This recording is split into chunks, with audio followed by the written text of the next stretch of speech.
Hey y'all, welcome or welcome back to my channel. My name is Taya and this is Taya's Turning Pages.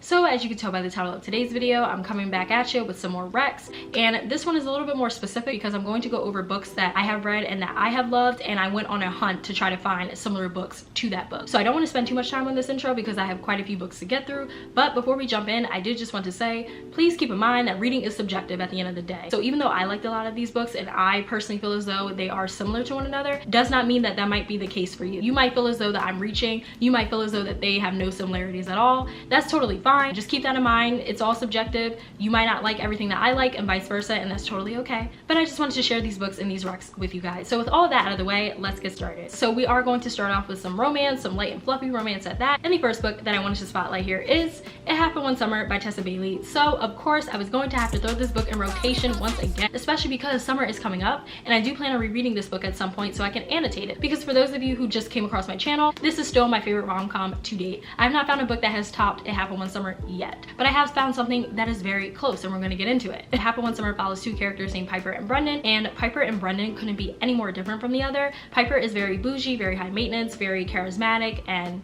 kind and a little bit chaotic. Brendan is very rigid and very rugged and very type A. He is a fisherman, so he is very outdoorsy. He's always like getting his hands dirty, and like I said, he follows a very strict schedule and he likes routine. So him and Piper are very different. Because of these differences, these two do end up butting heads, clashing a lot, but as the story progresses, these two start to realize that the other one isn't as bad as they thought. Sparks start to fly and the story takes off from there. So this book is pure enemies to lovers perfection, and I have no notes, absolutely none. 5 out of 5, 10, 10, 10 across the board, and I just fell in love with this story when I first read it. Even though Brendan and Piper were very different from one another, I still felt like they worked, and I just really love that. I love a story where two opposites attract, and that's exactly what happened here with Brendan and Piper. So I can't recommend this book enough. It's very popular in the book community and in the romance book community for a reason. Just pick it up if you haven't read it already. I definitely recommend throwing this into your summer reading plans because it is truly the perfect book for that season. The book that I have here that I feel like is very similar to these two characters and this like overall plot is Fake It Till You Bake It by Jamie Wesley. Sorry y'all, I had to turn the brightness down because I realized that this was like glaring and you couldn't even see it. The lighting may change throughout the video depending on the lighting outside and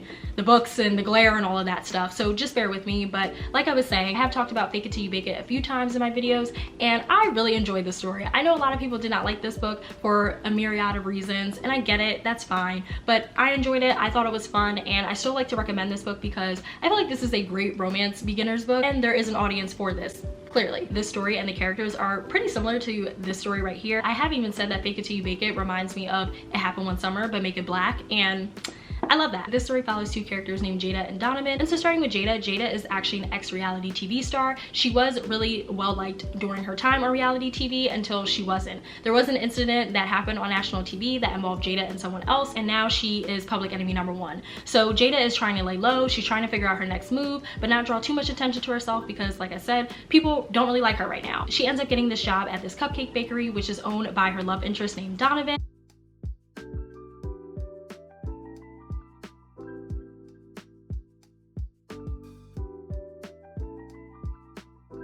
Similar to Piper and Brendan, Donovan and Jada couldn't be any more different. Jada is very high maintenance, very bougie. She is used to the finer things in life, similar to Piper, and she doesn't really like to get her hands dirty. And then when it comes to Donovan, Donovan is very type A. He is very business oriented and he is very analytical. So very similar to Brendan in that regard of like rigidness and just like following strict schedules and like no nonsense and very serious all the time. Jada and Donovan's personality differences do cause them to clash quite a bit. As the story progresses, they start to realize the other one isn't as bad as they thought. I have been searching high and low for a book that gave me the same feels as It Happened One Summer, and this did deliver. It wasn't a 100% perfect match, but I feel like this is still a pretty spot on match and or recommendation when it comes to It Happened One Summer and the tropes that play out in this book, because they also play out in this book, and even the character analyses are very similar. So yeah, I definitely recommend picking up both of these books if you haven't read either of them. just pick both of them up and give them a read. The next couple of books that I have here might be a reach to some of you, but to me, it doesn't feel that way.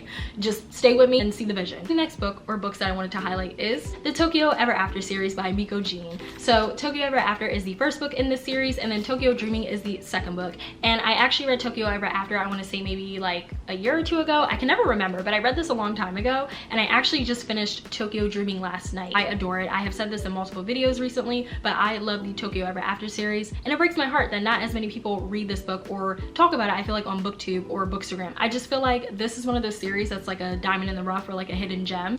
Anyways, I could go on and on and on about Tokyo Ever After and just what this series represents, but this series follows a young Japanese American girl named Izumi, and Izumi does live in California with her mother, but she has never met or spoken to her father. She doesn't even know who her father is, but one day she does finally find out who her father is, and he happens to be the Crown Prince of Japan. Izumi does get in contact with her father, and he is eager and thrilled to meet her, so he flies her out to Japan, and Izumi is pretty much thrusted into the royal life. She really gets to see what her dad has to do as a member of the royal family on a day-to-day basis, and she really starts to become one with her culture, her heritage, and she also starts to understand and learn what it will be like when she has to take over and fulfill her royal duties as Princess of Japan. And so Izumi is dealing with this like whole fish out of water experience. She feels like she's not enough for her Japanese side, but she also feels like she's not enough for her American side. So you really get to spend a lot of time with Izumi and really spend time in her head and get to understand who she is as a character. And so this is a heavily character driven series, so please keep that in mind. And the second book, which is called Tokyo Dreaming, picks up right where we left off in book one. So I'm not going to get into the synopsis of this book, but just know that this book, I would say, is more so what I wanted to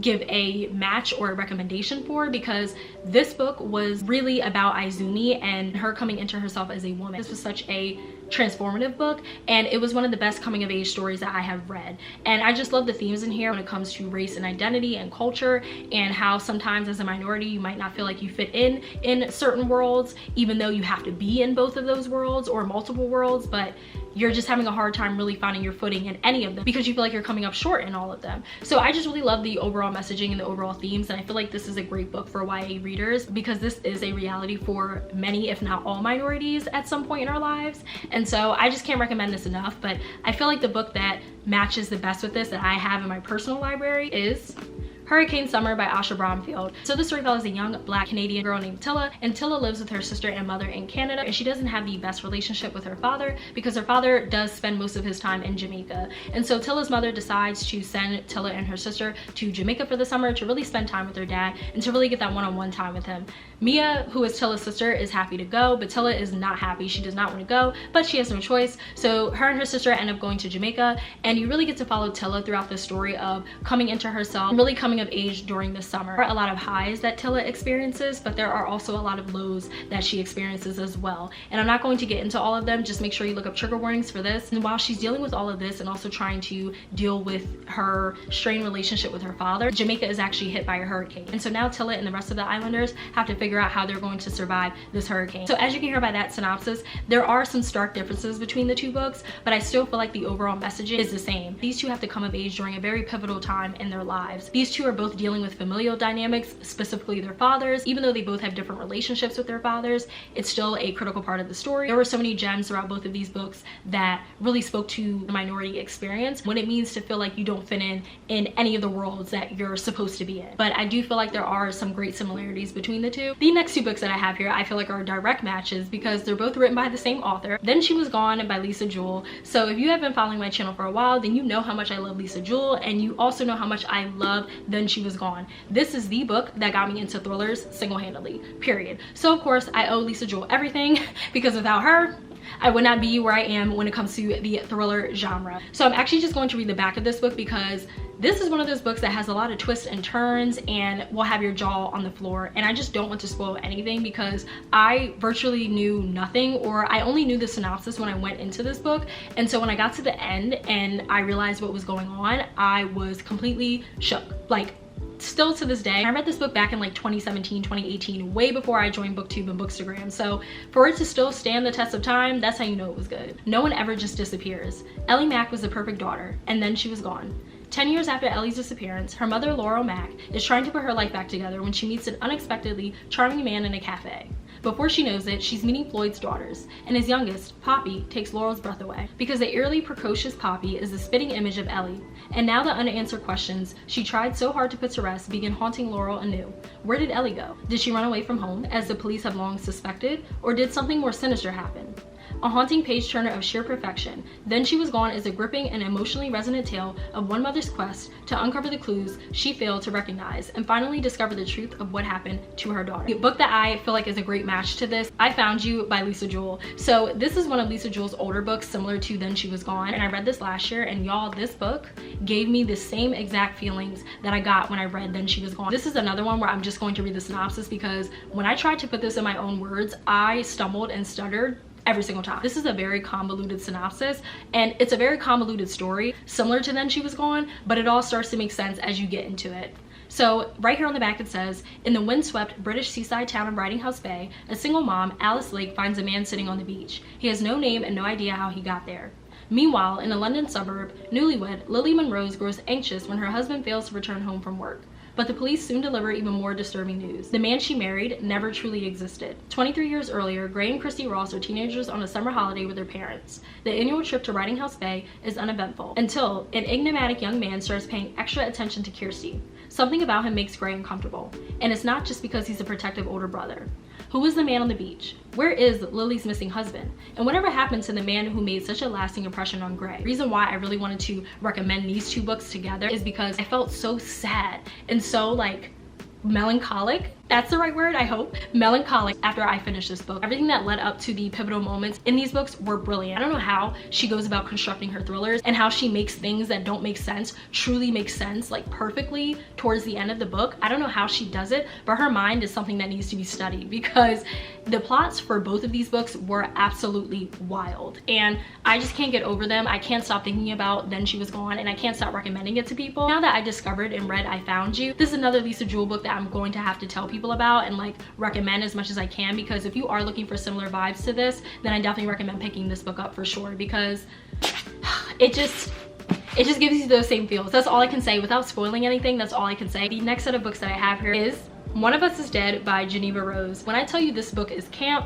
this book is camp. I ate it up, and I recommend this to all of my campy book lovers out there. Like, this one is just so much fun. But right here on the flap it says, opulence, sex, betrayal. Sometimes friendship can be deadly.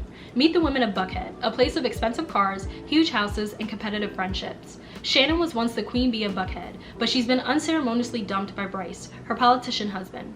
When Bryce replaces her with a much younger woman, Shannon sets out to take revenge. Crystal has stepped into Shannon's old shoes, a young, innocent Texan girl. She simply has no idea what she's up against.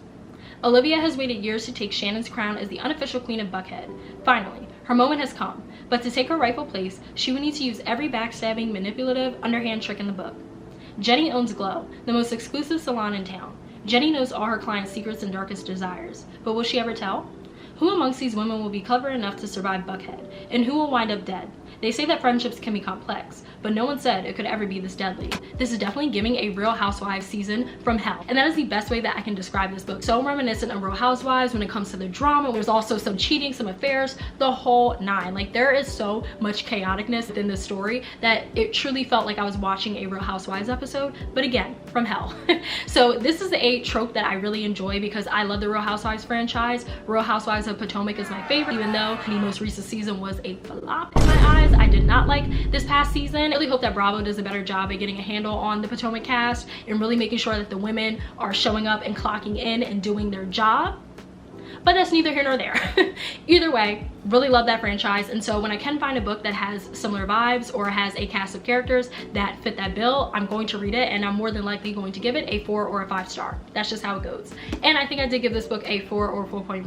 I can't remember, but it did get a high rating for me. The Mother Next Door by Tara Liskowski. I got this recommendation from Haley. She mentioned this in one of her videos, and she talked about how much she really enjoyed it. And Haley and I have similar reading tastes when it comes to thrillers for the most part. So once I heard that she loved it, I was like, oh, okay, well then I'm gonna love it too. And I did. So this story follows a group of wealthy women / mothers who live in this idyllic suburban town known as Ivy Hill. This group of women are all friends. I use that term loosely, friends, and it's 5 of them, and they are known as the Ivy Five. And so these women are pretty much the queen bees of Ivy Hill. And so besides that, these women are also known for throwing and hosting the annual Halloween block party in Ivy Hill. So Halloween is a big deal in this story, and it's a big deal in this town, and these women go all out and host an annual block party in honor of it. But as the story progresses, you start to see that these women aren't as nice as they portray themselves to be. You also start to realize that they're all harboring dark secrets, but there truly is something sinister that is holding all of them together and making sure that they don't fall out in favor. But as you get further and further into the story, the dark secret they're harboring is going to come to the light. I definitely would say that this is a popcorn thriller for sure.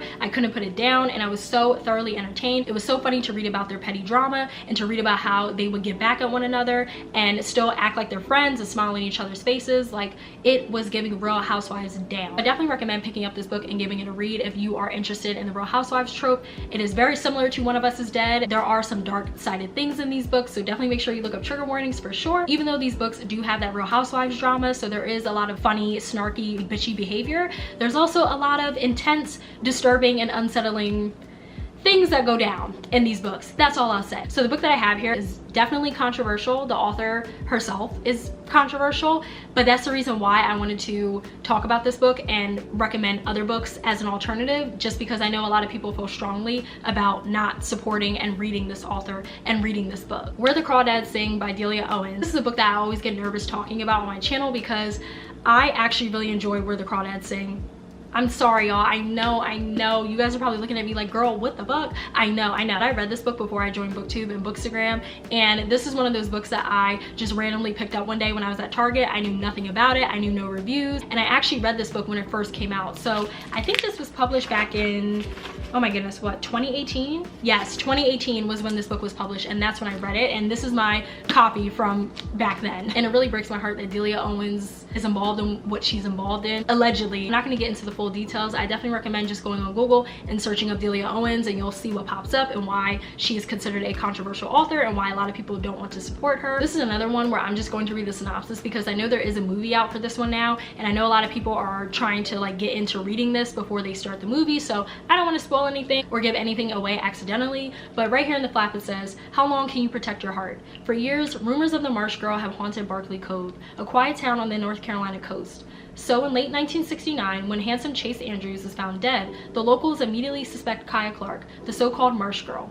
But Kaya is not what they say. Sensitive and intelligent, she has survived for years alone in the marsh that she calls home, finding friends in the gulls and lessons in the sand. Then the time comes when she yearns to be touched and loved. When 2 young men from town become intrigued by her wild beauty, Kaya opens herself to a new life, until the unthinkable happens. Where the Crawdads Sing is at once an exquisite ode to the natural world, a heartbreaking coming-of-age story, and a surprising tale of possible murder. Owens reminds us that we are forever shaped by the children we once were, and that we are all subject to the beautiful and violent secrets that nature keeps." As you can hear by that synopsis, this definitely skews more towards a character-driven story than a plot-driven story, and that honestly leads me into the next point that I want to make and why I'm recommending books for this or that are similar to this, because I feel like this book was one that was mismarketed. If we're being completely honest, I feel like a lot of people say like, this is a thriller, and to be honest, even the flap says it's a thriller, but to be honest, I don't feel like that this book was a thriller. This gave more mystery than anything. There were some thrilling parts, I guess, I'll give you that, but for the most part, I felt like this book was slower paced. I felt like I was in a lull when I was reading it, and it was very lyrical. Delia Owens' penmanship in this book was incredible. The way that she describes the marsh, the way that she describes Kaya's surroundings, and even just the environment that Kaya grew up in was so vivid. It truly felt like she was painting a picture, and I love the fact that she was always showing and never telling. The books that I have here I feel like are great alternatives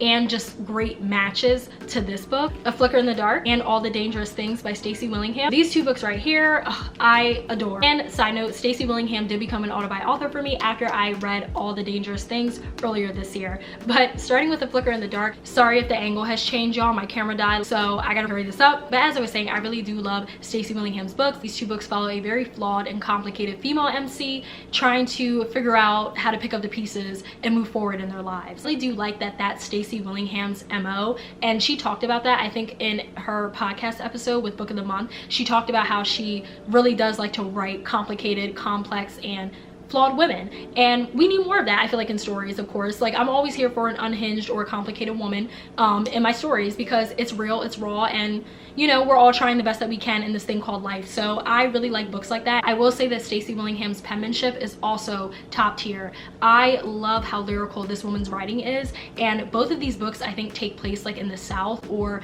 in humid climates, and Stacey Willingham's imagery when it comes to just how hot and sticky it is in the South, the way that she goes about it in these stories makes you feel like you're actually there. And I especially felt that when I read A Flicker in the Dark, because I think the story has dual timelines, if I remember correctly, or at least there are chapters where Chloe reminisces on the past, and a lot of those scenes take place in the summertime. And I love when summer is mentioned in a book, and I love when authors can paint a vivid picture of just how magical and just how much like fun the summer is. I also like the fact that Stacey Willingham includes social commentary within her books. I felt like there was some within Where the Crawdads Sing. I feel like with these two books, a lot of messaging when it came to being a woman and just trying to be safe in a world that is very cruel to women. And if you really do appreciate good writing and lyrical writing and slower paced mysteries, then I definitely recommend giving her books a try. And then the last book that I have here that I feel like is a great alternative to Where the Crawdads Sing is Everything We Didn't Say by Nicole Bart. So this is a book that I have talked about a few times on my channel, because this is another one where I feel like not enough people talk about this book